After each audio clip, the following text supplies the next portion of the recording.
Hey everyone, before we dive into today's stories, make sure to hit that like button and subscribe to the channel. It'll really help you get more thrilling and spine-chilling stories like this. I'd love to know, where are you watching from? Drop your city or country in the comments below, and let's see how far our story listeners reach. I've worked the night shift for years. Gas stations, warehouses, security gigs. People think the hardest part about working nights is the sleep schedule. But that's not true. The hardest part is the silence. The way the world feels like it doesn't belong to you anymore. Like you're awake in a dream no one else is having. In 2017, I picked up a job that seemed easy enough. Night security at an impound lot on the edge of town. It wasn't glamorous, but the pay was steady and the hours suited me. I was told the biggest challenge would be boredom. Just walking the perimeter, making sure no one hopped the fence to strip parts off cars. The lot was huge, bigger than it looked from the outside. A sea of dented hoods and smashed windshields, row after row of cars that all had a story. DUIs, police seizures, unpaid tickets, accidents. It smelled of rust, old rubber, and oil. A single trailer sat near the front gate, with a desk, a battered swivel chair, and a wall of monitors hooked up to ancient security cameras that flickered in black and white.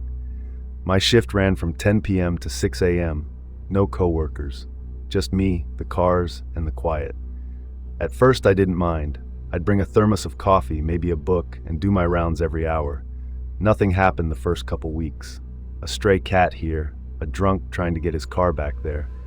But then the night started to change. It was a little after 2 a.m. when I first noticed it. I was inside the trailer, sipping lukewarm coffee, when one of the monitors caught my eye. Camera 4, covering the far southeast corner of the lot, flickered.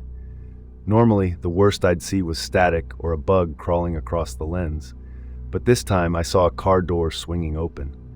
That wasn't unusual by itself. Sometimes the tow guys didn't latch them properly. But the way it moved caught my attention. It wasn't creaking back and forth in the wind. It was opening, slowly, deliberately. I leaned closer, squinting at the screen. The angle was bad, shadows cutting across the car. I thought maybe it was a trick of the light. But then, clear as day, the door shut again. Click, like someone was inside. I grabbed my flashlight and radio and stepped out. My boots crunched on the gravel as I walked across the lot, the rows of cars rising on either side of me like gravestones. I could see my breath in the cold. When I reached the car, a silver Honda with a caved-in front end, the door was closed. Locked. I shined my light through the window. Empty. I stood there a long minute, trying to shake the feeling I was being watched. Then I shrugged it off and went back inside. That was the first night I felt the weight of the lot pressing down on me, like it didn't want me there. A week later, it escalated. Around midnight, I was doing my second round when I heard something, a faint metallic clink, not loud, but sharp enough to echo across the rows. I froze. There it was again, clink, clink, like tools on metal. I followed the sound, weaving between the cars. My flashlight beam slid across cracked headlights and shattered windshields. The noise grew louder. Then I saw him.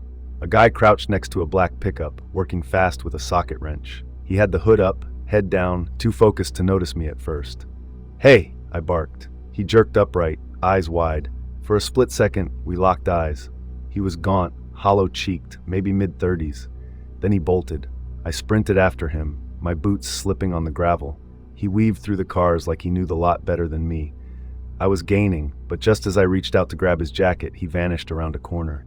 When I turned it, he was gone. I searched every row, every corner, even checked the fence. Nothing. No footprints, no sound, nothing. But here's the thing that rattled me most. The truck he was working on? The engine was already stripped. According to the log, it had been sitting like that for weeks. There was nothing left for him to take. After that, I couldn't relax. Every creak of the trailer, every flicker of the monitor made me jump. I stopped reading, stopped bringing coffee. I just sat there, staring at the screens, waiting.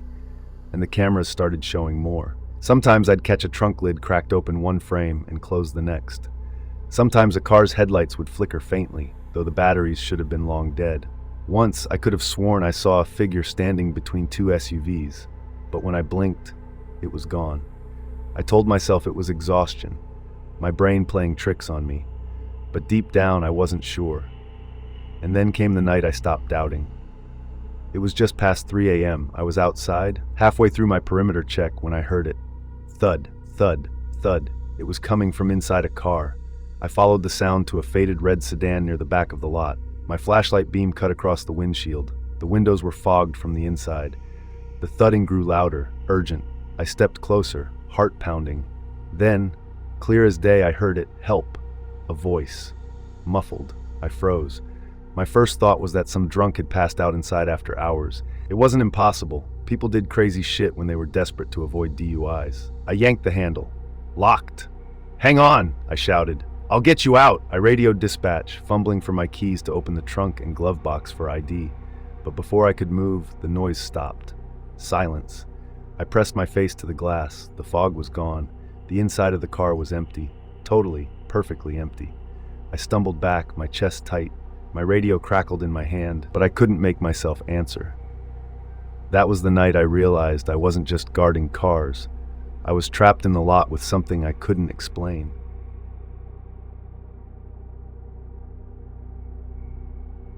I never thought much about working nights. Some people said it eats at you, that it breaks your rhythm, that your body isn't made to be awake when the rest of the world is asleep. But I liked the quiet. The streets were empty, the phones didn't ring as much, and it felt like I had the city all to myself. I worked as a paramedic for 12 years, and most of those were on night shift. We used to joke that nights were just waiting games, long stretches of boredom split by short bursts of pure hell. But there was one night that still burns in my head, one that made me rethink the job, the city, and even myself. It started like any other shift. The air was muggy and thick, late summer heat that clung to you even after the sun went down. I was posted up in the ambulance with my partner, Kelly, parked outside a 24-hour diner we hit often. She was scrolling on her phone, and I was half dozing, my head leaning against the cool window. Then the call came. Dispatch crackled through.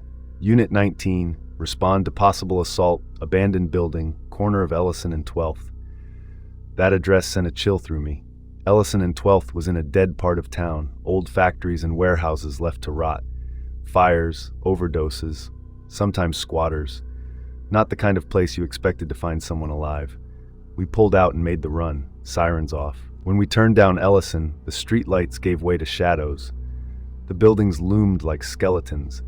The address was a brick warehouse with busted-out windows and a steel door hanging crooked. The dispatcher had said possible assault, which usually meant police would meet us there. But there were no squad cars, no lights, just us in the dark. We killed the engine. For a moment, neither of us moved. Then Kelly muttered, "Well, this feels wrong." She wasn't the type to spook easy, but her tone set my nerves on edge. We grabbed our gear bags and pushed the steel door open. It groaned loud enough to wake the dead. Inside, the air was damp, heavy with mildew and something metallic that made the back of my throat tighten. Our flashlights cut through the black, beams bouncing off graffiti and broken concrete. "Hello, EMS," I called out. Silence. We moved deeper, our footsteps echoing. Then I heard it. A faint shuffle, like shoes dragging across the floor. My stomach tightened. I swept my light toward the sound. At first, all I saw were stacks of old pallets and debris. Then the beam caught movement. Someone was sitting against the far wall. A man. His head was tilted down, arms limp at his sides. "Sir, can you hear me?" Kelly called. We hurried over, kneeling beside him. His shirt was soaked with blood, the dark patch spreading across his chest. I reached for his carotid. Pulse, weak, thready. But he was alive. "Stab wound," I muttered, already tearing open the trauma kit. Kelly pressed gauze to his chest while I prepped the bag. That's when I noticed something odd. The blood wasn't fresh. It was tacky, already drying around the edges. This injury wasn't minutes old, it was hours. "Dispatch said assault," Kelly whispered. "But who called it in?" I froze. She was right. If this guy had been bleeding out for hours, someone had to know he was here. But the warehouse was empty. We worked fast, dressing the wound, prepping to move him. Then he stirred. His eyes flicked open, wide and glassy, darting around the shadows like he was seeing something we couldn't. "Don't," he rasped. His voice was broken, wet with blood. "Don't what?" I asked. He grabbed my wrist with surprising strength. His hand was ice cold. His lips trembled. "Don't go upstairs." I glanced at Kelly. She frowned, shook her head like she didn't want to hear it. I wanted to chalk it up to delirium, but the way he said it, his eyes fixed on mine, desperate, set my nerves buzzing. We radioed for backup transport. While waiting, I decided to scout the place, just enough to see if anyone else needed help. Kelly wasn't happy, but she stayed with the patient. I took the stairs, my flashlight catching rusted railings and peeling paint. The second floor was worse. Collapsed ceiling panels, rat droppings, dust so thick my boots left trails. That's when I found the chairs. 3 of them. Old wooden ones, arranged in a perfect circle in the middle of the room. Each had dried dark stains on the seat, the kind that could only be blood. Chains lay on the ground beside them, not discarded carelessly but neatly coiled as if waiting to be used again. I felt bile rise in my throat. This wasn't just some squatter's den. Something else had happened here. Then I heard voices, faint, from somewhere deeper in the building. At first I thought it was just the creak of the old walls, but no. Words, low, murmured, more than one person. I killed my light and crouched, my heart pounding in my ears. The voices grew closer. Laughter, sharp and mean. I couldn't make out the words, but the tone made my skin crawl. Slowly, I backed toward the stairs, every nerve screaming. When I reached the bottom, I whispered to Kelly, "We need to move, now." She didn't argue. We hefted the injured man onto the stretcher and wheeled him out fast. Just as we shoved the stretcher into the rig, I caught sight of movement at the warehouse door. A figure half hidden in the shadows, watching us. Tall, still, silent. I jumped in the rig, slammed the doors, and told Kelly to drive. We peeled out, the warehouse shrinking in the mirrors, but that figure never moved. Just stood there, watching until the night swallowed him. The patient survived the ride, but barely. He coded twice in the ER. The last thing he said before they intubated him was the same as before. Over and over. "Don't go upstairs." I never told the cops what I saw up there. Maybe I should have. But the truth is, I don't think it would have mattered. They would have written it off as gang violence, another nameless victim in a forgotten part of the city. What haunted me wasn't just the chairs, the chains, or the voices. It was the feeling that we had interrupted something, that we had walked in the middle of something already in motion. And the worst part? Whoever was upstairs, whoever was watching us, they knew our faces. For weeks after, I worked my shifts like normal, but every time we got a call in that part of town, I felt my throat close. Sometimes I swore I saw the same figure in the distance, standing by an alley or at the end of a street, always watching, never moving. I still work nights, still run the rig, answer the calls, but I've learned something. The night doesn't just belong to people like me, the ones trying to help. It belongs to others too. People who wait in the shadows, who do things in forgotten buildings where no one goes. And if you stumble into their world, if you cross their path, you don't forget it. Some nights I wake up in a sweat, hearing the man's voice in my head. "Don't go upstairs. Don't go upstairs." And I know what he meant. He wasn't warning me about the building. He was warning me about what kind of people wait for you when the rest of the city is asleep. I used to work the night shift at a 24-hour hospital parking garage. People laugh when I tell them that was the scariest job I've ever had. But those people never spent 8 hours in a concrete tomb with nothing but a radio, a set of keys, and the echo of their own footsteps for company. The garage wasn't new. It had been built in the late 70s, all thick gray pillars and low ceilings that made you duck if you were tall. 6 levels above ground, 2 below. During the day, it was packed with cars, hospital staff rushing in and out, patients and visitors fighting for spaces. But at night, it emptied out, and that's when I came in. I was hired as an attendant, but really, it was just security on the cheap. Lock the stairwells, patrol each floor every hour, keep an eye out for break-ins. The hospital had its share of problems. Addicts looking for cars to steal, people sleeping in stairwells, sometimes even patients wandering off. Most nights, though, it was dead quiet. Too quiet. The first month, nothing happened. I'd walk the levels, my boots echoing on the concrete, the fluorescent lights buzzing overhead. Sometimes a car alarm would chirp. Sometimes I'd find a drunk trying to sleep it off in the corner. But mostly it was silence. You'd think silence would be peaceful, but in a place like that, silence feels alive. It presses in, waits for you to make a sound so it can echo it back. The first time I felt something was off, it was 3 a.m. I was on level B2, the lowest one, where the air smelled of oil and mold. I'd just finished my round when I heard a car door slam. The sound was sharp, unmistakable. I spun around, but the rows were empty. Not a single car down there that night, just a wide stretch of bare concrete. I told myself maybe the sound came from upstairs, echoing down. But the way it hit my ears, no, it was down there with me. A week later, I found cigarette butts on B1, fresh, still warm, but smoking was banned everywhere on hospital property, and I hadn't seen a soul come or go. Then came the night I saw the shadow. I was on the 5th level, flashlight in hand, when I caught movement ahead. A figure slipped between 2 parked cars, fast and silent. I rushed forward, calling out, but when I got there, nothing. The row was empty. No footsteps, no breathing, no one. That's when I started carrying a wrench in my belt, just in case. But none of that compared to the night it all broke. It was late November, the air biting cold. The garage was nearly empty, just a handful of cars scattered on the ground floor. Around 2 in the morning, I did my round on B2. I remember thinking how still it was, like the whole world had gone to sleep. Then I heard it, a cough. Not far, just a few rows over. "Hello?" I called. Silence. I walked slowly, my flashlight cutting the dark. The beam caught something. Movement. Someone crouched behind a pillar. "Hospital security," I said firmly. "You can't be down here." The figure shifted, and for a second I thought he'd run, but he didn't. He stood up slowly, like he had all the time in the world. My light hit his face. He was pale, gaunt, eyes sunk deep into his skull. His clothes were ragged, like he'd been sleeping rough. But what froze me wasn't his appearance, it was the way he looked at me. No fear, no surprise. Just calm, steady eyes, like he'd been waiting.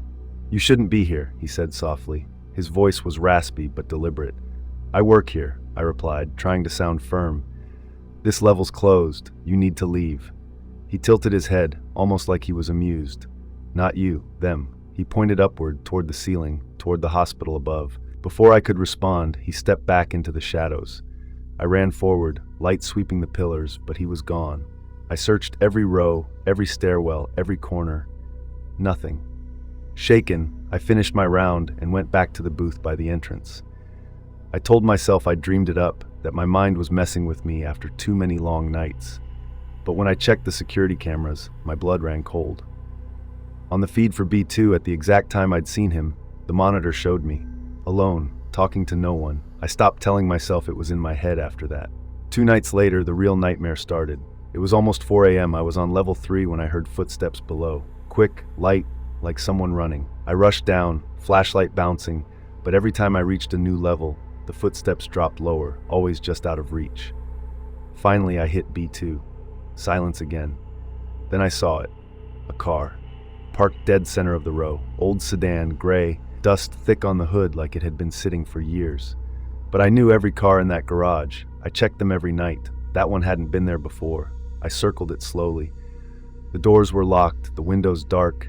I cupped my hands to the glass and peered inside. The back seat was covered in trash bags, black, tied off, dozens of them piled high. Something shifted inside one of them. I stumbled back, my flashlight shaking. The bag moved again, just a twitch, but enough to know something was inside. Something alive. My radio crackled, a voice, not dispatch, not any channel I knew, just a whisper, low and broken. "Don't open it." I froze. The bag twitched again, harder this time, like whatever was inside was fighting to get out. I didn't open it. I don't know if that makes me a coward or not, but every instinct screamed at me to leave it alone. I turned, bolted up the ramp, didn't stop until I was back at the booth with the door locked and the lights on. When morning came, I returned with the day shift supervisor. We went down together, my heart pounding. But the car was gone, not a trace. I quit a week later, told them it was family issues. The truth is, I couldn't go back down there, not knowing what I'd seen or what I almost opened. I still dream about that car. I still hear the whisper. Don't open it. Sometimes I wonder what would have happened if I had, if I'd torn open one of those bags and seen what was moving inside. But the not knowing, that's what keeps me awake. That's what keeps me off night shifts forever. When you work nights in a small town diner, you get used to a certain rhythm. The regulars come in around midnight, truckers rolling through for coffee and pie, drunks stumbling in after the bars close, and then, if you're lucky, a few hours of quiet before the morning crowd. I'd been working at Mary's Diner for almost 6 years, and I thought I'd seen everything. Fights, affairs spilling out into the parking lot, even a guy pulling a knife over the last slice of cherry pie. But none of that compared to the night in February that still keeps me up.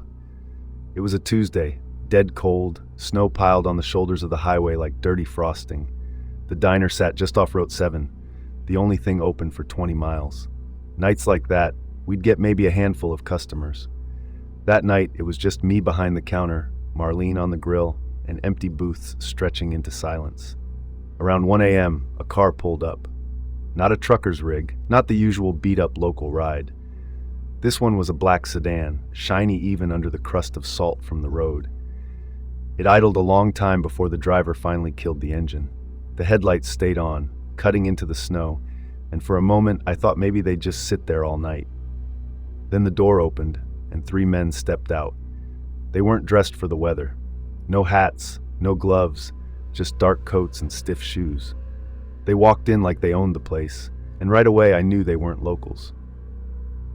The first one, tall with slick back hair, slid into the booth by the window. The other 2 sat across from him, their eyes scanning the diner like they were taking inventory. I walked over with menus, forcing a smile. "Evenin', fellas, coffee?" The tall one didn't look up. He lit a cigarette, ignoring the no smoking sign on the wall.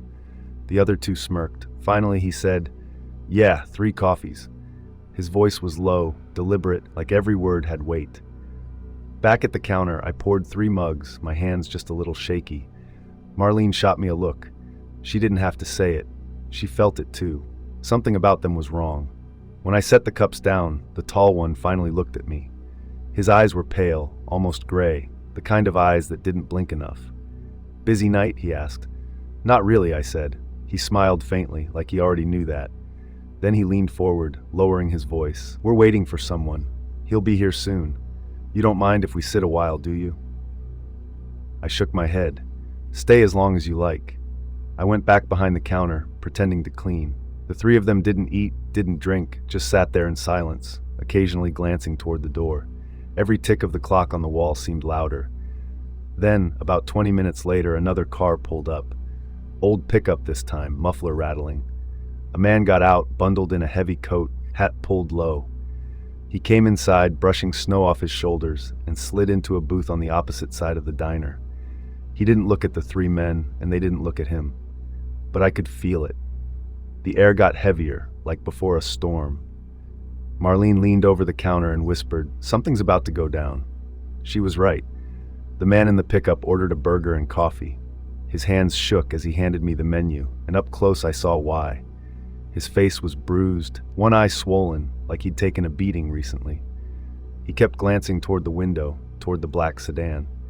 When I brought his food, he grabbed my wrist lightly. "Don't get in the middle of this," he murmured. My throat went dry. I stepped back, not knowing what to say. Across the diner, the tall man in the booth stubbed out his cigarette and finally stood. The other 2 followed. They walked over, slow and steady, until they stood around the man in the pickup's booth. Nobody said a word for a long time. Then the tall one leaned down, close to his ear. "You shouldn't have run," he said. The man in the booth didn't answer. He just stared at his coffee. "You think hiding in a place like this makes you safe?" The tall man's voice was calm, almost gentle. "Leave him be," Marlene said suddenly, her voice sharp from the grill. I wanted to yell at her to shut up, but the words stuck in my throat. The tall man turned slowly, looking at her, then at me.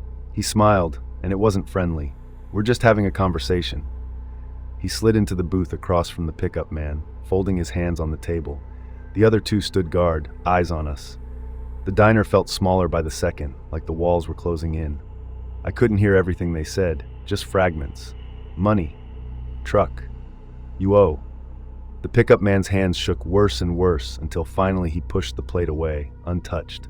Then it happened fast. He lunged across the table, grabbing the tall man by the collar.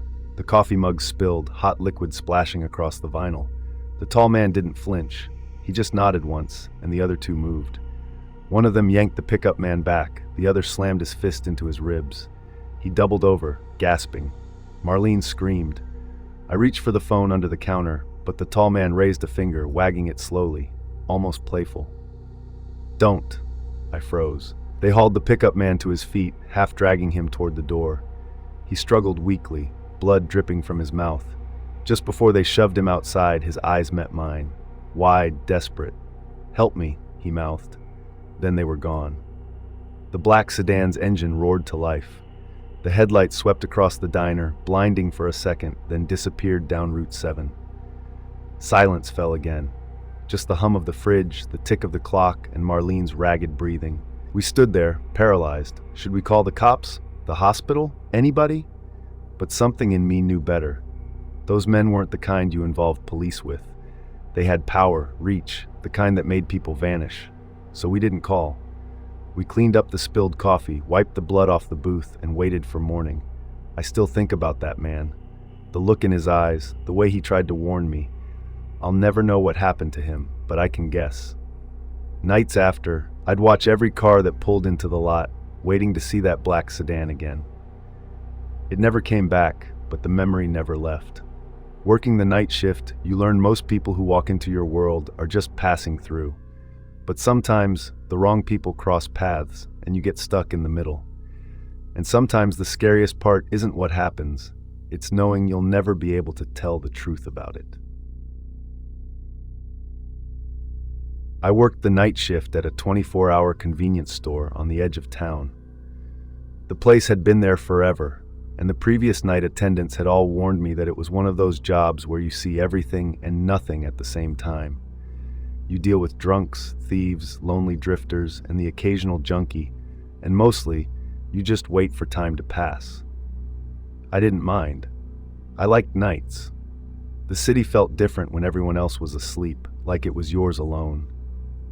My first few weeks were quiet. Most nights were filled with the hum of fluorescent lights, the occasional car rolling past the front window, and the beep of the cash register. Sometimes a trucker would pull in for coffee and chips, and sometimes a teenager would dash in for cigarettes. Nothing unusual, until the night it started to get strange. It was a Wednesday, cold and drizzling, around 1:30 a.m. I was stocking shelves in the back when I heard the front door chime. I glanced up through the small window above the register. Nobody. Empty store. I shrugged it off, thinking maybe it was the wind or a glitch in the sensor. A few minutes later, the chime rang again. I froze. That was no wind. The door had opened, slowly. I crept toward the counter, flashlight in hand, scanning the front. Still nobody. Then I noticed it. Muddy footprints stretching from the entrance toward the aisles. Wet, sloppy prints, like someone had been outside in the rain and had walked right in. I grabbed the store phone and tried the police line, but the line was dead. The cordless store phone buzzed faintly and went silent again. My stomach twisted. I wasn't supposed to be afraid. I had dealt with sketchy people before. But this felt different. Calculated. Watching. I picked up the flashlight and moved toward the back. The print stopped at the candy aisle. Nothing else. No one hiding. Nothing moved. I went to check the security cameras, but the monitors flickered and then went black. Then I heard it, a soft scraping sound, like metal on tile. My blood ran cold. I scanned the aisles with the flashlight. Nothing.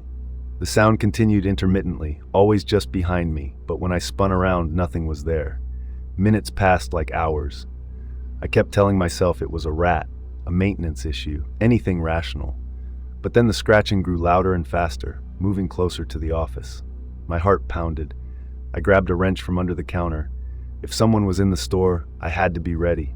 The first real encounter happened when I rounded the corner near the beverage coolers. A shadow darted across the far end of the aisle. I swung the flashlight, empty, not a trace. I called out, my voice shaky. No answer. I stepped closer. Then I felt it, the hairs on my neck standing up, the sudden cold wave that hit me like ice. Someone or something was there. I tried the cameras again. Static. Then, briefly, the image returned. I could see the aisles, but I wasn't alone.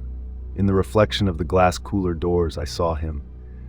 A man standing behind me only a few feet away, his face pale, dark eyes locked on mine.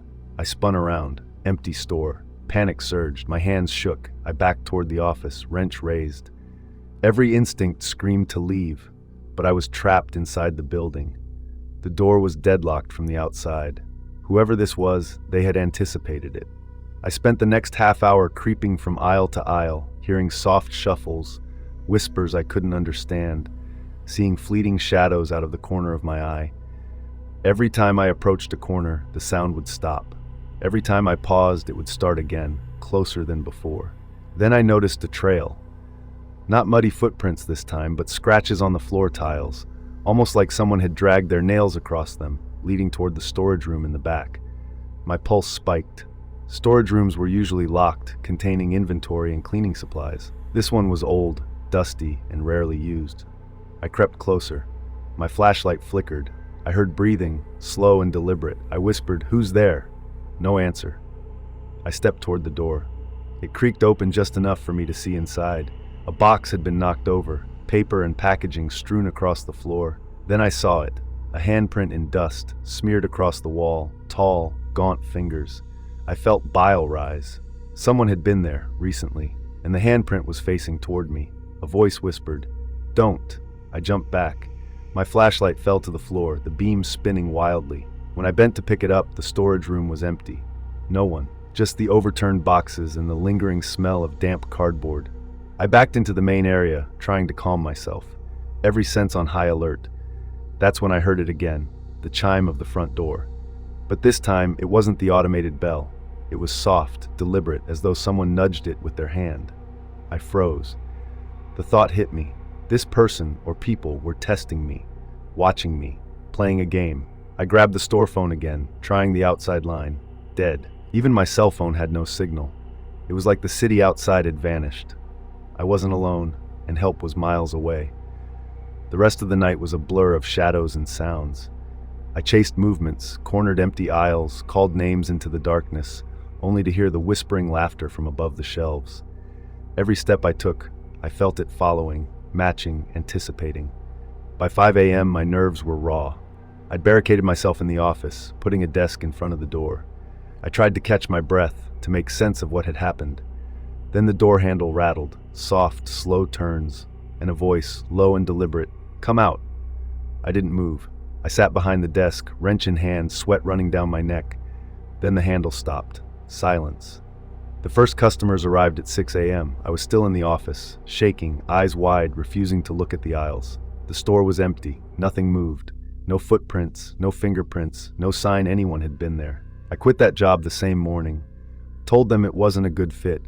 But even now, years later, I replay that night in my head. The soft whispers, the moving shadows, the way I felt watched every second. Sometimes I drive past that store on nights I can't sleep. Lights flicker on. The city is quiet. I can't help but imagine someone is still inside, waiting, playing the same game with the next night attendant. And I know this, once you've experienced that kind of fear, the kind that wraps around you like a living thing in the middle of the night, it never leaves. Nights are no longer quiet. They are full of eyes, full of footsteps, full of the knowledge that some things are better left unseen. I worked the night shift at a call center for a few months after losing my previous job. It was nothing glamorous, phones, computers, and a sterile office building that smelled faintly of disinfectant and stale coffee. The only advantage was the hours. Nights suited me. People were slower, the chatter quieter, the hum of fluorescent lights oddly comforting. That is, until I realized the nights weren't as quiet as I thought. It started a few weeks in. Most nights were routine, answering calls, logging complaints, sending emails.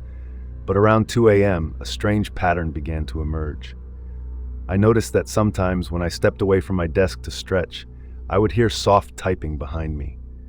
No one was supposed to be in the office except me and the overnight supervisor, and she was always at her own station. At first, I chalked it up to exhaustion. The humming of computers, the tapping of my own keyboard, it all blurred together. But soon, the sounds became more distinct. Clear clicks, pauses, and then a long, deliberate dragging sound across the floor. Every time I spun around, nothing. Empty chairs, blinking monitors, and the faint whir of the air conditioner. One night, I stayed late to finish reports, and the office was completely silent except for the hum of the servers. I was typing away when I saw a reflection in the glass partition, a shadow moving across the cubicles behind me. My heart raced. I froze. My chair creaked as if someone had just shifted weight. I turned sharply. Empty. Every chair in the office was vacant. I tried not to let it get to me. The overnight supervisor, Karen, was helpful but distant. She joked about ghosts of employees past, but I didn't laugh. I started locking doors behind me, checking the building in rounds. I had keys to every office, the break room, the supply closet, and even the basement. Every room was empty. Then came the night when I realized it wasn't just noises or shadows. Someone or something was watching me. It was close to 3 a.m., and I had just returned from a round in the basement.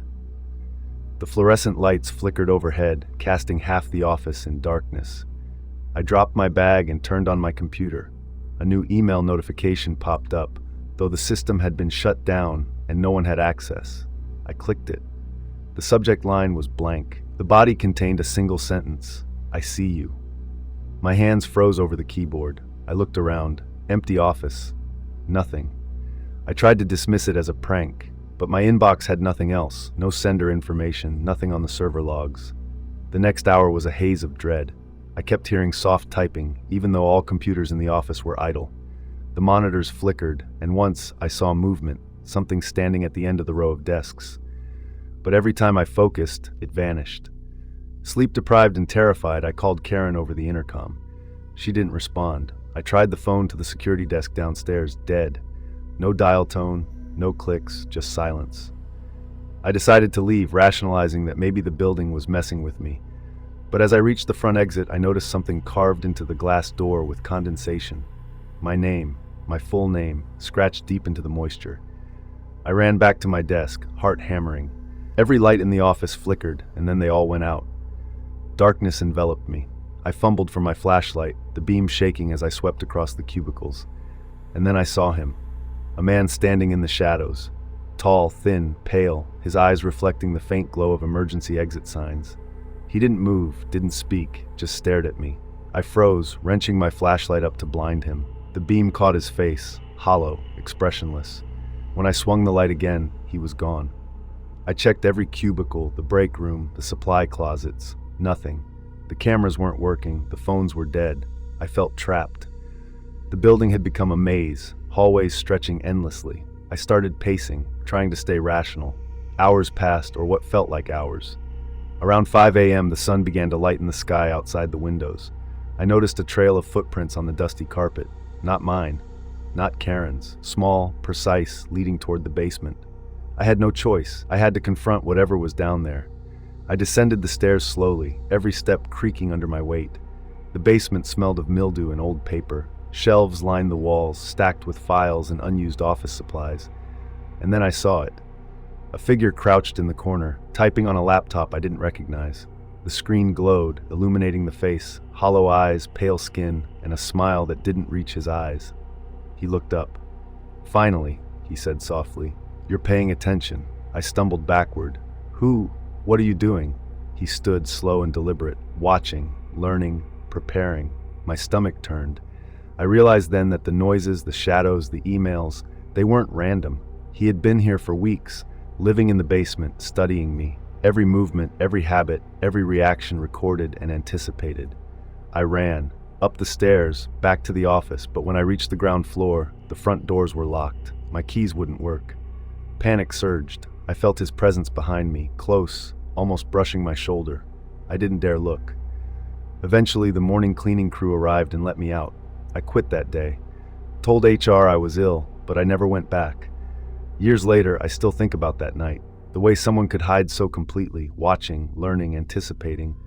The fear of not knowing when they'll appear again. Night shifts are supposed to be quiet, but sometimes the quiet isn't peace. It's the calm before the storm. The presence of someone else waiting for the right moment. Even now, if I walk into a dark office alone at night, I feel it. The eyes, the watching, the understanding that someone knows exactly where I am, exactly what I'm doing, and I never ever forget the sound of typing that wasn't mine. I worked nights at a small-town pharmacy, the kind that stayed open 24 hours mostly for convenience. But in reality, Only a handful of people trickled in between midnight and dawn. The store was quiet, the fluorescent lights buzzing softly overhead, the smell of antiseptic and paper lingering in the air.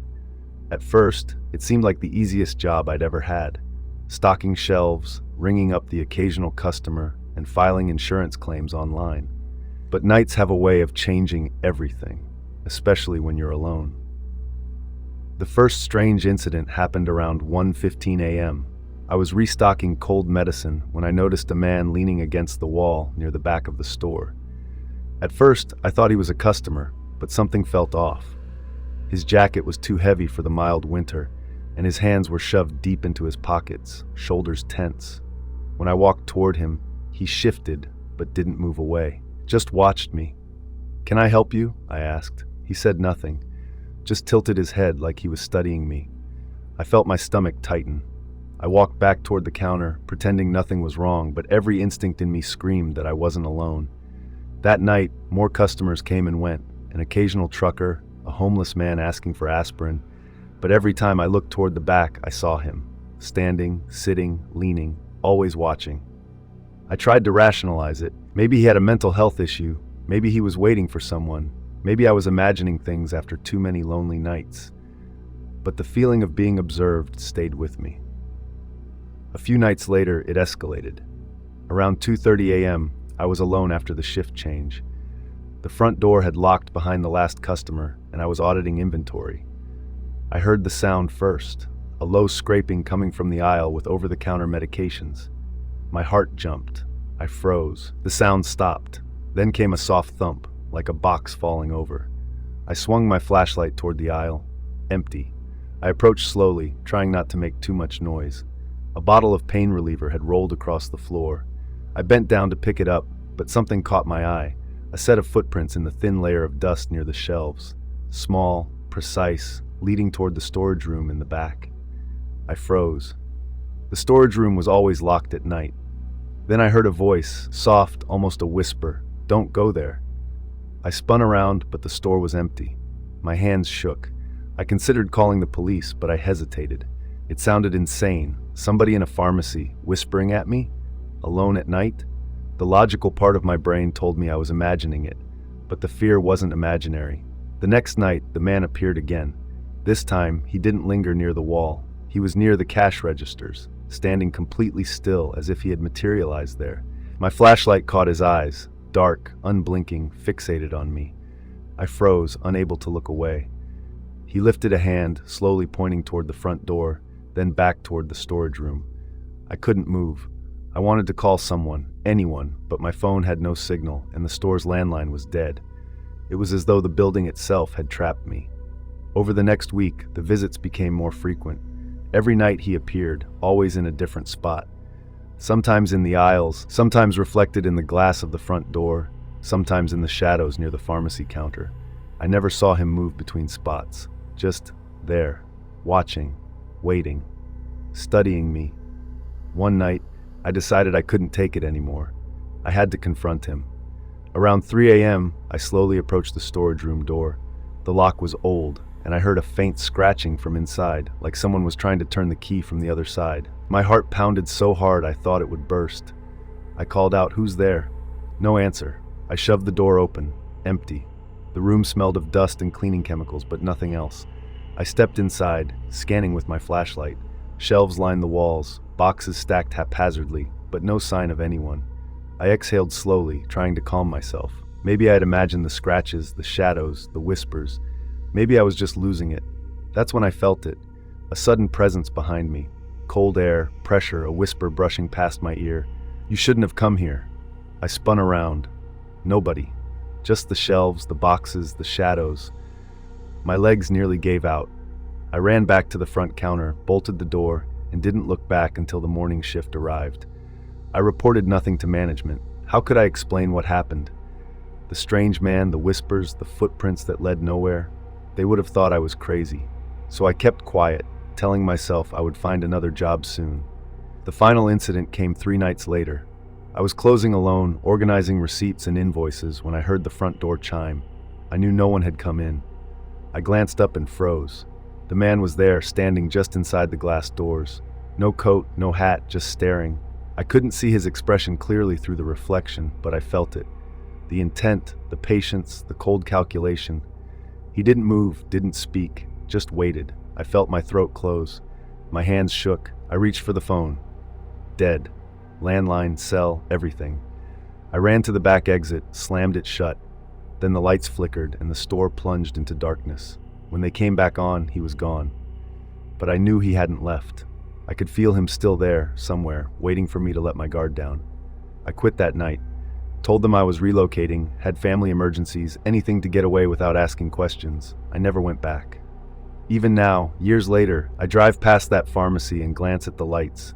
Sometimes I swear I see him through the windows, standing still, watching, studying, waiting. I know he isn't real to anyone else, but I can feel him. The memory of him following me from aisle to aisle, whispering without words, watching without blinking, has never left. And I know something I couldn't admit at the time. The nights aren't empty. They belong to people like him, patient, quiet, hidden in plain sight, waiting for the next person to be alone and afraid. I took a night shift job at a small roadside motel just off the interstate, a place that saw more truckers and lost travelers than actual tourists. The job sounded simple. Check people in, answer calls, make sure no one caused trouble, and sit behind the desk until morning. But nights have a way of warping time, and the quiet hum of fluorescent lights can start to feel like a presence watching you. The first few nights were routine. Few guests, a trucker or two rolling in after long hauls, the occasional drifter checking in to escape the cold. The motel was old but functional. 2 floors, 20 rooms, narrow hallways, peeling paint in the corners. Security cameras covered the hallways and parking lot, though the angles left gaps, especially near the stairwell and the back exit. I liked those nights. The city seemed to disappear, leaving only the isolation of the motel, the road, and me. Then he arrived. I remember it vividly, a black sedan, old, dented, tires caked with mud, rolling into the parking lot around midnight. He checked in quietly, handed me cash, and didn't speak more than necessary. Tall, thin, shoulders stiff. The kind of man whose presence makes you take notice without realizing why. I handed him the key, nodded, and returned to my desk, thinking that would be the end of it. It wasn't. Around 1:30 a.m., I noticed movement on the surveillance monitor. The man was standing outside room 14, just staring at the door. I grabbed my flashlight and stepped into the parking lot. "Everything okay?" I called. He turned his head slowly, looked at me, and said in a low, measured voice, "Yeah." Then he returned to his car. I shook my head, trying to laugh it off. Maybe he was just eccentric. By 2:30 a.m., things started to escalate. I was sitting at the desk when I heard a faint scratching sound from the hallway. I froze, listening. The sound came again, soft and deliberate, moving closer. I grabbed the flashlight and moved down the hall. Empty. Chairs in the hallway were slightly shifted, nothing else. I chalked it up to fatigue, though my stomach nodded. Then came the knocks, hard, deliberate, from room 14. I tried the doorknob, it was locked. I radioed the local police for a wellness check. Dead air. I tried my phone. No signal. Panic began to rise. Finally, I grabbed the master key, unlocked the door, and swung it open. Empty room. Bed neatly made. Bathroom clean. Nothing. Relief was brief. Behind me I heard it, the slow, deliberate exhale of breath. My pulse spiked. I spun around. Empty hallway. I couldn't rationalize it. My flashlight flickered, shadows dancing across the peeling wallpaper. The air felt thick, almost as if it were pressing against me. Every instinct screamed danger. I stayed alert the rest of the night, checking each room, peeking around corners, scanning the parking lot. Nothing. Yet subtle signs remained. Doors that should have been closed were ajar, chairs slightly moved, shadows lingering where none should be. I couldn't shake the sense of being watched, the invisible presence pacing just beyond my line of sight. Hours passed slowly. Around 4 a.m., I heard the front door chime. No one had come in. I looked up. Nothing. The hallway seemed longer than before, the shadows darker. I moved cautiously to room 8. The door, which I knew had been locked, was cracked open slightly. I nudged it. Empty. Only a faint smell of cold air and mildew. By 5 a.m., I had grown exhausted, my nerves frayed, but I couldn't let go. The man in the black sedan had disappeared, yet I could feel him. the imprint of his presence everywhere I turned. My mind replayed every detail from the previous nights: the silent stare, the deliberate movements, the way he seemed to anticipate my every step. I realized I had been observed the entire time, studied like prey under watchful eyes. The morning staff arrived around 6:30 a.m., bringing light and normality back into the motel. I forced a smile, explaining that I hadn't slept well and was just on edge. I didn't mention him. I didn't explain that I could still feel his eyes on me, could feel the weight of the night pressing against me, as though the motel itself had absorbed his presence. Weeks later, I saw the black sedan parked in the lot again, in the same spot. I didn't get out of my car. I drove off, never returning. Even now, years later, if I walk into a hotel or motel alone at night, I can feel it. The watchful presence, patient, silent, waiting for the right moment. Nights aren't quiet. They're alive with eyes that can't be seen, footsteps that vanish before you turn, and the knowledge that someone, somewhere, is watching. By the following nights, the motel had become a labyrinth of tension for me.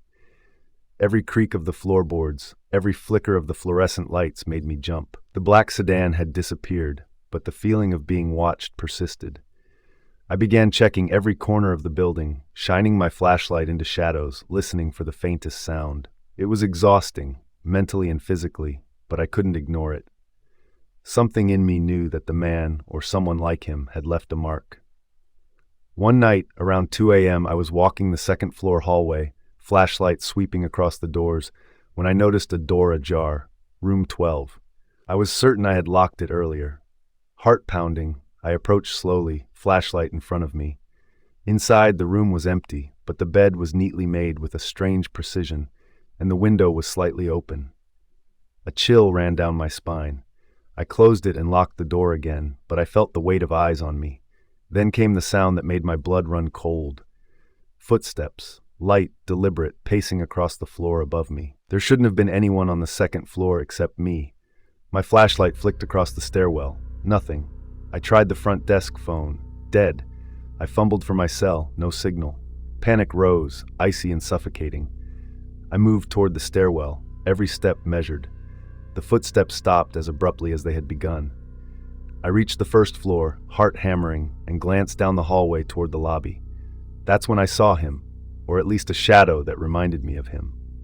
Pale, tall, unmoving, watching from the corner of the lobby. My breath caught. I wanted to run, but I couldn't. My body refused to cooperate. I blinked. The shadow was gone. No sign of movement. Just the empty lobby, chairs neatly aligned, the fluorescent lights humming. My stomach turned. I realized then that it wasn't about being physically present. He, or whoever it was, had made the motel itself a trap, a maze of fear. Every floorboard, every flickering light, every locked door had become a part of him, a reminder that he could always be there, unseen. The rest of the night dragged on. I patrolled every floor, every hallway, every room. Nothing tangible appeared, but the sensation never left. Chairs slightly shifted, doors left ajar, shadows in the corners that vanished when I looked directly at them. I stayed at the front desk until morning, trying to keep calm, trying to rationalize everything. But I couldn't shake the feeling that every sound, every flicker of light, every movement of the shadows was being orchestrated. When the day shift arrived, I left immediately. I didn't stop to explain, didn't linger. I packed my things and drove off, promising myself I would never return. The motel became a memory, but the fear stayed. The nights I worked there taught me something essential about night shifts and isolation. They aren't quiet.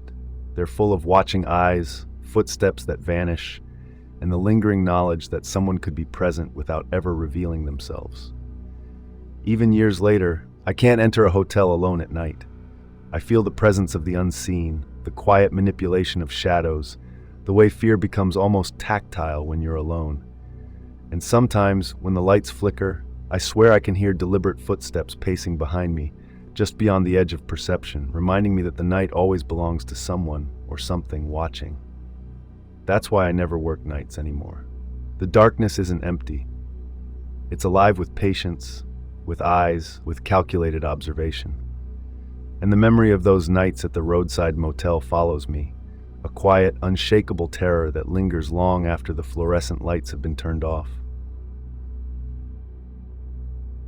I took a job as a night security guard at a manufacturing warehouse on the outskirts of town. It wasn't glamorous, but I liked the pay and the quiet hours. The day shift had gone home, the machines silent, the building stretching in long, shadowed hallways. I was alone, the only living presence in a maze of steel racks, stacked pallets, and cold concrete floors. At first it was easy. Walk the floors, check the cameras, report anything unusual. But soon I realized that the night had its own rules, and I wasn't ready for them. The first week was unremarkable. I followed my rounds, flashlight cutting through the darkness, listening to the occasional creak of the building settling. The cameras mostly worked, except for a dead zone in the northern storage area. I marked it in my notes and tried to ignore it. Then came the sounds. It started as faint tapping, almost imperceptible. I brushed it off, probably rats, but the next night it was louder, deliberate. Steps echoing down a hallway I had just walked. I stopped, shining my flashlight. Nothing. The echo continued, moving closer. My pulse quickened. I told myself it was the building, the acoustics, something rational, but the fear settled in anyway. By the second week, the noises escalated, footsteps, dragging sounds, soft whispers that seemed to come from empty corners. I began to carry a baton just in case. I checked every aisle, every office, every storage room. Empty. Yet every time I turned my back, I felt the presence again, watching, calculating. One night, around 2:15 a.m., I noticed something unusual. A pallet of boxes in the northern storage area had been shifted. Not dramatically, but enough to suggest someone had been there. I swept the flashlight over the racks. Shadows clung to the corners, but nothing moved. The cameras in that area remained offline. My gut twisted. Whoever, or whatever it was, they had been here. I tried to report it to the daytime manager. He shrugged. Probably employees moving things during the day and forgetting to log it. Don't overthink it. I nodded, but sleep wouldn't come that day. Every time I closed my eyes, I imagined someone standing just beyond my flashlight's beam, silent, patient. The third week brought a real confrontation. I was doing my rounds, flashlight in hand, when I heard it, a sharp metallic clatter coming from the far end of the warehouse. I crept toward the sound, heart pounding.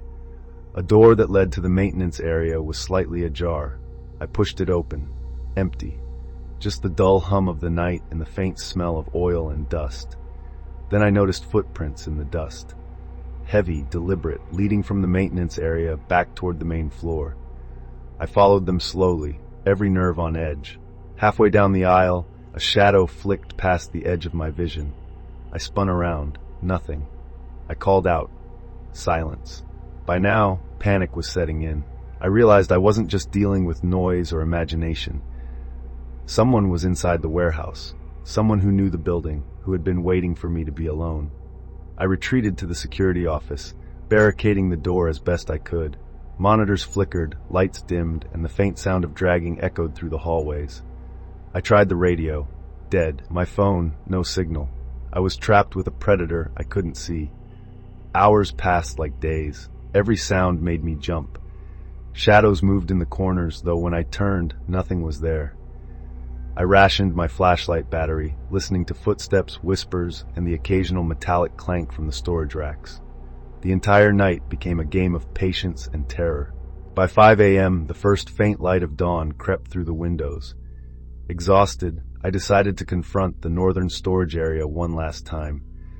I gripped my baton tightly, flashlight trembling in my free hand. The pallets were untouched from the night before, yet the dust on the floor told a different story. Footprints led directly to a corner where the shadows clung thickest. I approached slowly, heart hammering, and then I saw it. A figure, crouched behind a stack of pallets, pale face, dark eyes, watching me. I swung the flashlight toward him. The beam illuminated the contours of his face. A man, young, but hollow-eyed, expressionless. He didn't move, didn't speak, just watched. My hands shook. I raised the baton. "Who are you?" I demanded. No answer. He shifted slightly, and I saw the glint of a knife in his hand. My blood ran cold. I backed away slowly, realizing that he had been inside the warehouse for days, watching, learning my routines, waiting for the right moment. The standoff felt endless. Then came the first sound I had been dreading, the scrape of a footstep behind me. I spun. Empty hallway. My flashlight flickered. When it steadied, he was gone. Disappeared. Just like that. By the time the day shift arrived, I was pale, exhausted, and shaken to the bone. I didn't explain fully, just said someone had broken in. Police checked the warehouse. No sign of anyone. Footprints had vanished, no fingerprints, no evidence. The cameras? Dead. I quit that day. I couldn't go back. I couldn't sleep, couldn't shake the feeling that he, or someone like him, was still inside, waiting, watching. Even now, years later, I can't walk through a warehouse alone at night. I can feel the invisible gaze, the silent calculation, the knowledge that someone has been inside, unseen, learning, anticipating every move. Nights aren't quiet. They're full of eyes, footsteps that vanish before you turn, and the terrifying truth that some things prefer to stay in the shadows, waiting for the next person to be alone. And I know this: the warehouse, the night, the shadows, they belong to him, or someone like him. And no matter how far I drive, how many jobs I take, that presence follows. It's patient, it's silent, and it waits.